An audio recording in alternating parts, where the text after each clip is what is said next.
বুঝলে দিবু, ছোটবেলায় ভাবতাম বড় হলে সব সমস্যা ঠিক হয়ে যাবে, আর এখন বড় হয়ে দেখছি সমস্যাগুলো আরো বড় হয়ে যাচ্ছে।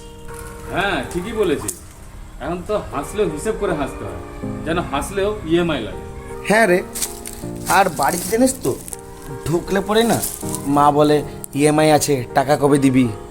আর ওই দেয়ালে আমার মরা বাবার ছবিটা দিয়ে তাকালে মনে হয় বাবা বলছে চিন্তা করিস না, সব ঠিক হয়ে যাবে।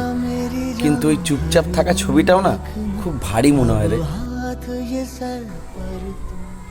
আর আমার ঘরে তো নানা রকম খরচা, ডাক্তার, ওষুধ, আরও অনেক কিছু। সবাই ভাবে আমি মেশিন, কিন্তু ওরা বোঝে না যে আমিও ভেঙে পড়ি।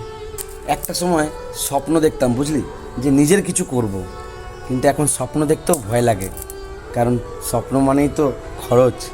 আরে আমি তো স্বপ্ন দেখাই বন্ধ করে দিয়েছি, কারণ ঘরের চাহিদা, পেটের খিদে স্বপ্নের থেকেও বেশি দামি। কখনো মনে হয় সব ছেড়ে আমি এখান থেকে চলে যাই। পালাবি কোথায়? দায়িত্ব তো সেই ছামার মতন, সূর্য ডুবলেও যায় না। তবু জানিস এখনো পর্যন্ত কেন টিকে আছি? কারণ তুই আছিস পাশে বলে।